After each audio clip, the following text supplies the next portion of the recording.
इस दुनिया में सबसे बड़ा रेगिस्तान है अंटार्कटिका का बर्फीला रेगिस्तान, जो 7 महाद्वीपों में सबसे बड़ा ठंड महाद्वीप है। ये बर्फीला रेगिस्तान जो अपने अंदर इतने रहस्यों को समेटे हुआ जिसका आप अंदाजा भी नहीं लगा सकते। शोधकर्ताओं द्वारा कई रहस्यों की खोज की जा चुकी है। वहीं कई ऐसे रहस्य भी पाए जाते हैं जिनके बारे में वैज्ञानिकों के पास आज भी कोई जवाब नहीं है। अंटार्कटिका को रेगिस्तान इसलिए कहा गया है क्योंकि रेगिस्तान एक मैदानी इलाका होता है और इस इलाके में पहाड़ों के न होने के कारण यहाँ तेज हवाएं चलती रहती हैं। इसके साथ ही यहाँ बारिश भी ना के बराबर होती है, जिसके कारण यहाँ मौसम शुष्क बना रहता है। अंटार्कटिका करीबन 1.4 किलोमीटर वर्ग क्षेत्र में फैला हुआ है, जिसमें से करीबन 2000 वर्ग किलोमीटर मैदानी क्षेत्र है और बाकी बचे क्षेत्र में 1.6 किलोमीटर की मोटी बर्फ की चादर फैली हुई है। ये तो थी अंटार्कटिका के बारे में कुछ जानकारी। अब आपको बताते हैं कि वो कौन से ऐसे रहस्य हैं जो अंटार्कटिका के रेगिस्तान अपने अंदर समेटे हुए। द ओस्टोक लेक दुनिया की सबसे गहरी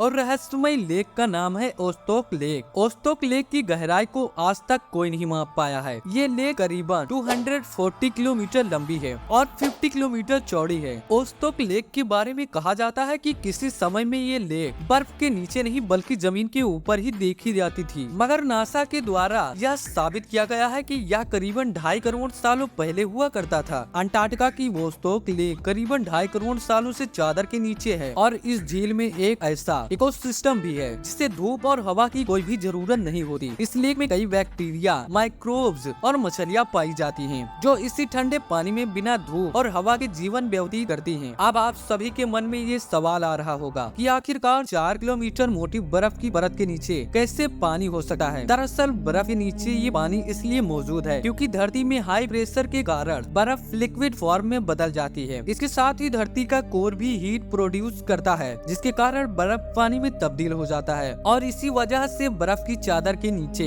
ओस्टोक झील का निर्माण भी हुआ है। इसके बाद बात करते हैं अंटार्कटिका में मिले उन स्कल्स की, जो इतने अजीब तरीके से लंबे हैं कि किसी को भी इन पर शक होगा कि ये इंसान के हैं या फिर किसी और के। दरअसल ऐसे स्कल्स पुराने जमाने में इजिप्ट और पेरू में पाए जाते थे और लोगों के ऐसे सिर जो जन्म से ही नहीं थे, बल्कि कुछ जनजातियों के लोग अपने लोगों के सिरों को झोंक पीट कर इसे अजीब तरीके से बदल दिया करते थे, या फिर कुछ सलीबों के बीच दबाकर इनके सिरों को लंबा किया जाता था। अंटार्कटिका में इस तरह के स्कल्स मिलने से इस बात की पुष्टि होती है कि कई लाखों साल पहले अफ्रीका, साउथ अमेरिका और अंटार्कटिका एक दूसरे से जुड़े हुए थे, लेकिन जब धरती के अंदर टाइटोनिक प्लेट्स का मूवमेंट हुआ तो ये जगह एक दूसरे से अलग हो गई। आपको बता दें कि अंटार्कटिका पहले पेंसिलिया का ही पार्ट था। अंटार्कटिका के रहस्यों के बीच एक खूनी वाटरफॉल भी है, जिसे लोग ब्लड वाटरफॉल के नाम से भी जानते हैं। 1911 में ऑस्ट्रेलिया के एक जियोलॉजिस्ट जब टेलर ग्लेशियर की सैर पर निकले तो इस दौरान उन्हें टेलर ग्लेशियर पर एक लाल रंग का वाटरफॉल निकलता दिखाई दिया, जो बिल्कुल खून की तरह दिखाई दे रहा था। जब इस पर शोध किया जाने लगा तो पहले तो वैज्ञानिकों को लगा कि इस पानी का रंग लाल है क्योंकि इसमें लाल एल्गे मौजूद हैं, मगर फिर बाद में जब रिसर्च की गई तो पता चला कि इस पानी का रंग लाल इसलिए है क्योंकि इस पानी में आयरन ऑक्साइड बहुत ही मात्रा में मौजूद है, जिसके कारण इसका रंग लाल है।